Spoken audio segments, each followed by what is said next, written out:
were doing 90% of the work or more. And the choir parents and the orchestra parents, and this is not disparaging to them at all, were just kind of riding along the work that our band parents were doing and that I was doing. And at the time, the choir and orchestra director were doing the same.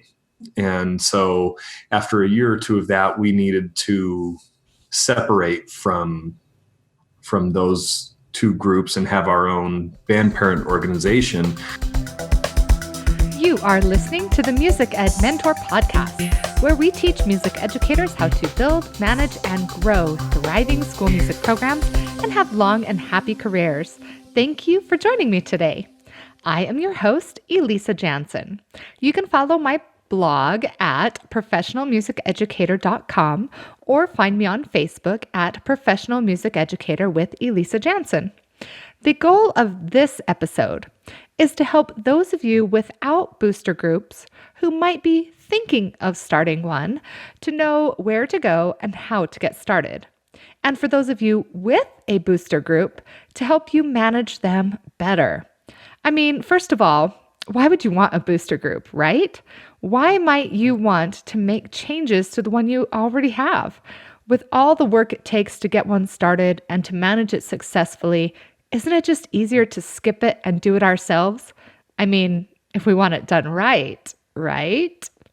To help me answer these questions and to give us some more insight, I'm bringing to you my interview with veteran high school band teacher, Colorado Bandmasters Association President-elect, Ryan Crabtree. Not only has Ryan built a program from the ground up, but he's also built a band booster program that now helps fund his marching band, symphonic band, wind ensemble, and jazz ensembles to cover fees and travel for the more than 130 students involved. We're talking 5-digit fundraising that doesn't take a lot of time, but has a lot of impact. In addition, and as kind of a bonus, Ryan is my daughter's high school band teacher, which means I get to give you some of my inside parent perspective point of view. But first, if you're thinking about recruiting and retention right now, you will discover a whole lot of free resources at smartmusic.com/blog. Just navigate to smartmusic.com/blog and search for recruiting. You will discover some great articles from Bruce Pearson, John Benham, and Wendy Higdon.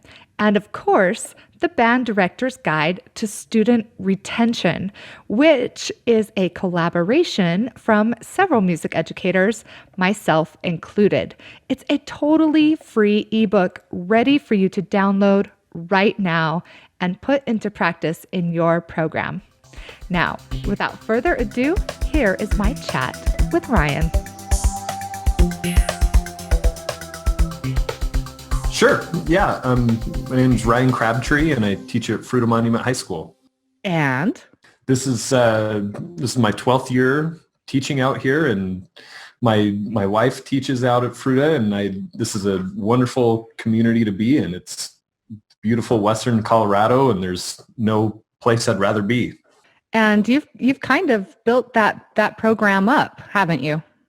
Well, yeah, it's certainly been a process. When I started here, there were 27 kids in the band, and now we're looking at 160 in the band 10 through 12th grade. So it's been a process, yeah. And you had a really fantastic showing at, was it a BOA competition? The state competition this year? Our state championships, Colorado Bandmasters Association state championships. This year we finished 5th in the 5A or 4A state finals. How do you move on from that? Like, the show this year was just so entertaining. How do you, go about picking music? Like, how do you up the ante? Well, yeah, that's a question I ask every year, but it's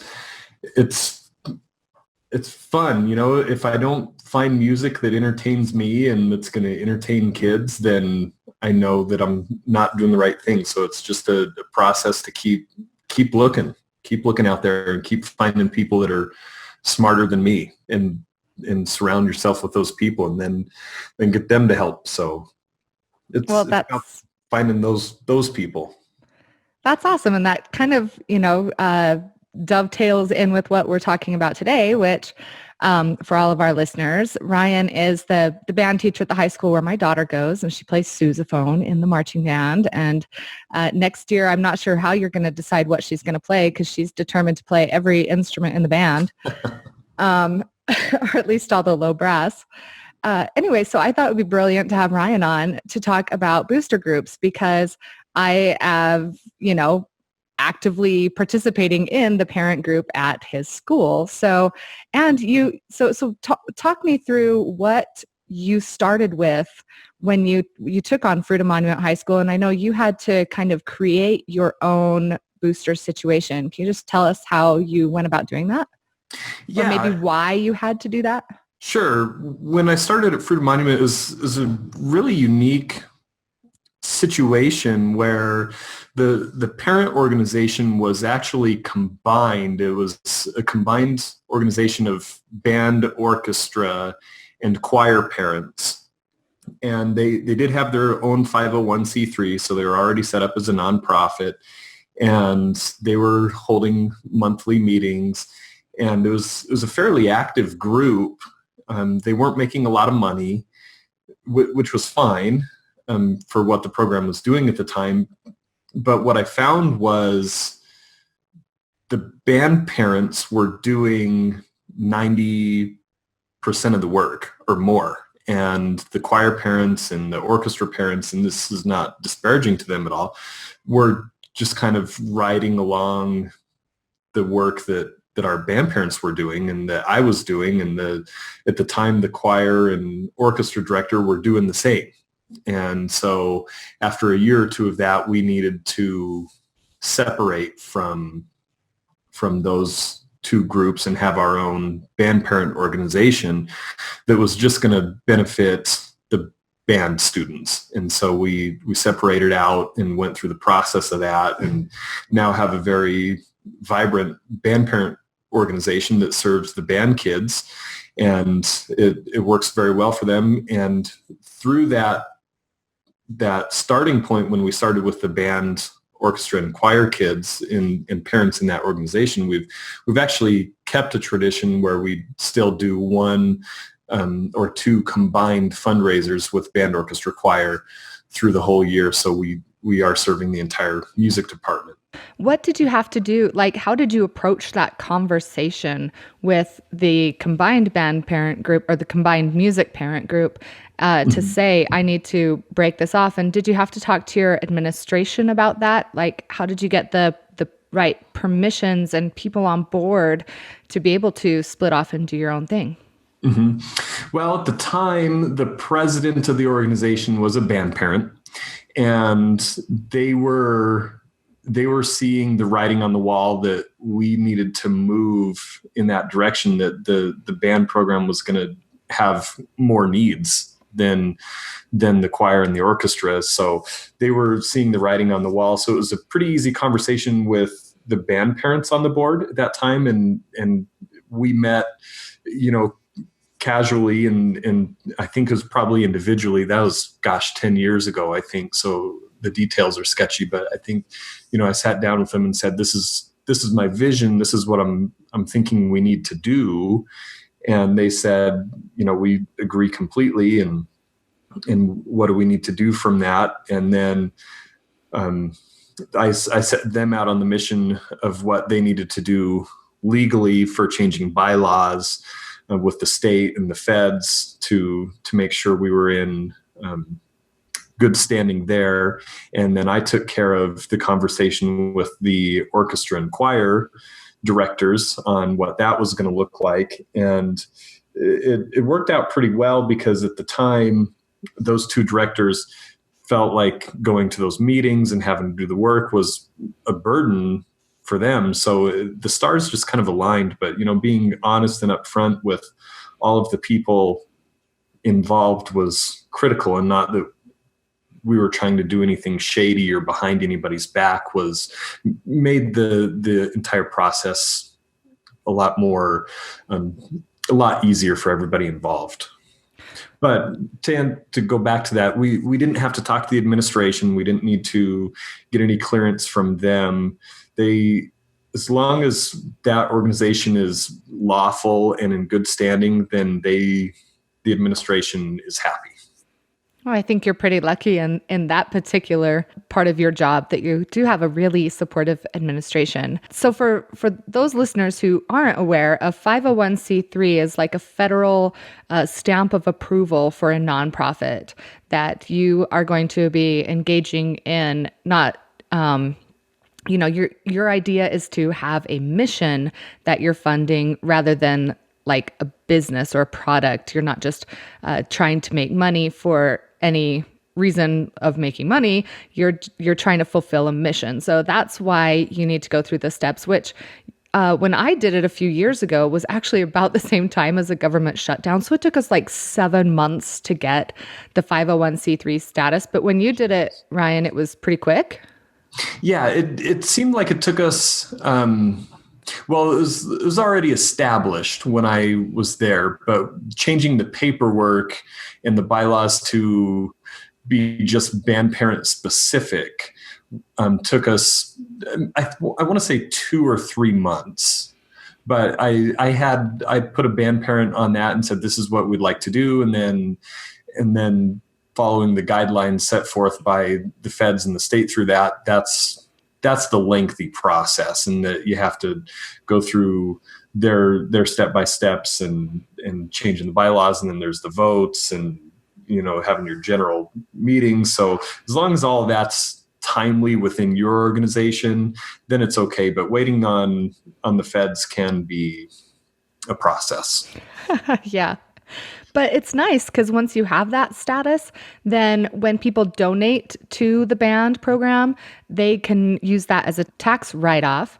And it also means that you don't have to pay taxes on purchases, which is pretty nice too. It's so nice. There's an organization in town called the Giving Club, which is a group of women. There's up to, my wife's a part of it. There's 117 women, 170 women, and they meet quarterly, and they pick a name, a nonprofit out of a hat, and then they pick 3, and then they vote out of one of those 3, and then they don't. Each woman donates $100 to that organization, so you get $17,000. And a couple of years ago, we were selected, and it was because of our nonprofit status, they got the tax write-off, and we had a nice donation from them. That's awesome. And the District 51 Foundation got that as well from the Giving Club. We made $20,000. Fantastic.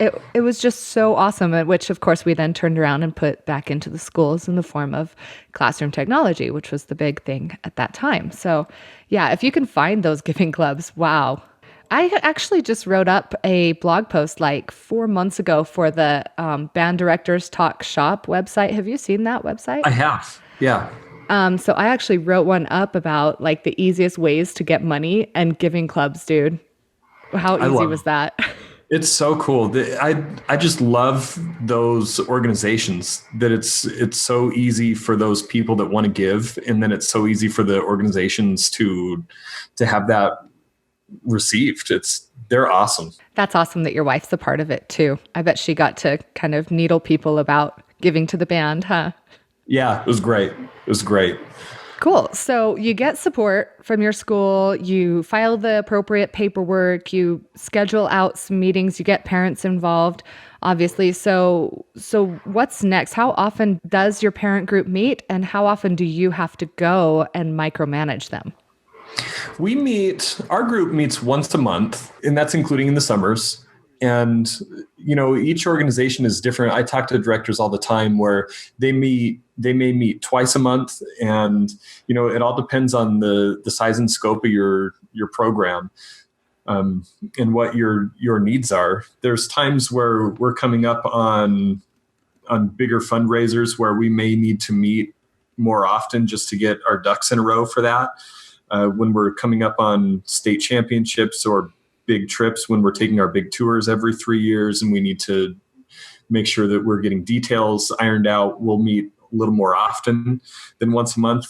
But our regular meetings are once a month, and we usually do those on the third Wednesday. And those aren't set in stone. We've got 10 members on our board, and there'll be times where someone will say, I've got soccer that night, or I've got a out of town business meeting, and everybody on the board is just really servant hearted, and we'll be flexible with everybody's day. And it may take 5 or 10 extra minutes at the end of the meeting to schedule the next month's meeting, but we make it work for everybody. As far as what meetings I attend, this is one of the most important arms of the program.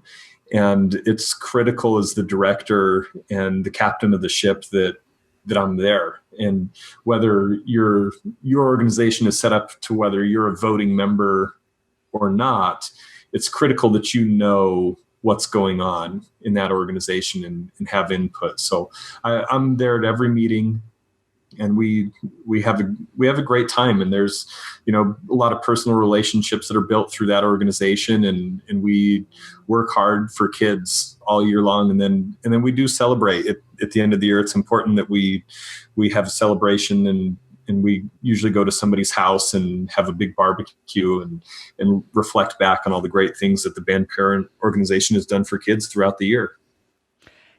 Having met a lot of the band parents they're in that kind of core group that manages it, a lot of them used to be in marching band. They did band all through high school, and they just love it and want to be supportive. And I think that some directors maybe look at their band parents and go, maybe nobody wants to help, but they really do want to be involved, don't you think?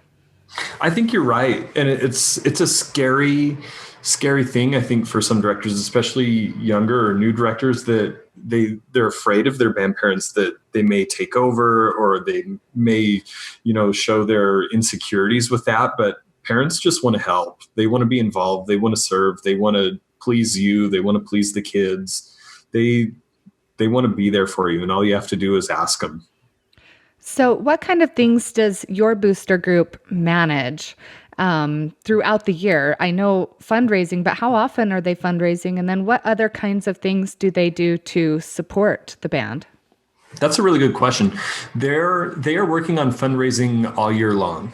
That's their number one thing that they're working, is to raise funds for the kids and to lower the cost of being a part of the program, and to help supplement what's not coming in from the school and the school district. So they're working on that all year long. They're also working on other opportunities that showcase the program, marketing and branding for the program. They will advertise for the program, concerts, through media, Facebook, radio spots, TV spots. They are, working on chaperones for the kids. They organize travel with the students. They will organize trips for kids. They work on food. Anytime we travel, they take care of those details. Any detail that I can take off of my plate that's not directly related to instruction and I can pass off to them, they are managing for that. It sounds like you're super fortunate in the parents that you have in your program. I'm very fortunate. They're the best people. Awesome. So how does your group decide on financial goals? Do you kind of help guide that, or do they kind of run with it? It's a collaborative process. There's in our group, we do that together, and we look at it and say, this is how much we want to spend on marching. This is how much we want to spend on concert. This is on the concert program. This is how much, this is going to cost for us for the next year. This is how much we think we can afford to take down off of student cost. It's a really collaborative process in that. And I'm very hands-on in that process. And I know that there's a lot of programs that aren't that way, and that the band parents will set that budget and dictate that to the band director. And if that works for them, that's great. That's not how I operate. And and it seems to work for us. So they work hard at that, and we work hard at that. We've got a great treasurer who works really hard at doing that. And we've actually worked hard with an accountant who's not on our board, but he helps us manage our books and work with the feds on our taxes. So we're really lucky to have a lot of people involved with that. So what advice do you have for schools where maybe it's a newer director and they're taking over a more robust program and the boosters don't know that director as well, or maybe the boosters aren't functioning properly, like they are only meeting every other month, or they aren't really getting things done? What kind of advice could you offer to somebody with those kinds of struggles? Well, I think it's important to read the situation. That's a group of people that you don't want to alienate, because they could make your life really difficult. So, I think checking your bylaws and knowing how long those people might be around, if it's a 1 or 2 year term that those people might have, and then looking at how long those people might be on the board, and seeing if that's just something you might need to wade through for a year and just ride it out, or if it's something that you're going to need to actively work with that group of people to change. And it may take a lot of hours outside of the normal band director day. And I say that tongue in cheek, the normal band director day. We all know how long that is. But it may take hours outside of that at Starbucks over a cup of coffee, or at the bar over a beer, to figure out how we're going to make this work together. And I think a lot of that comes from sharing your vision. And as a band director, what your vision is and what you want your kids to sound like. I mean, we all pick literature and marching band shows, and we know what the end product we want. And then we work backwards from there, and we know how we're going to get there. But I don't know that we share that vision with our band parents, and particularly the band parent board. And so if you can get your band parent board on that vision, is the same vision as you, and then bring them along with that may help that situation. But it's going to take time and patience. So sharing your vision and the process and getting there, I think, could prove to be helpful with that. So just one more question. Do you have time for one more? Oh, yeah. Okay. But what about people who are on the fence? Like they've grown their program and they are thinking that they might need a booster group, but it feels like a lot of work. So they're weighing the cons and pros about it. What advice do you have for that person? Do it. Most band directors are type A, and we like to micromanage things to death. And we're all of the mindset. Most of us are of the mindset of, if you're going to do something, if you're going to do something right, you might as well do it yourself. So a lot of us will go, well, if we're going to do it, then I'm going to do this. What do I need band parents to do this for? Well, you're going to be amazed at how much work band parents will do and can do for you. And then when that starts happening, how much more time and energy you can focus on your kids and your program. And then how much better the result you're going to have in the band room.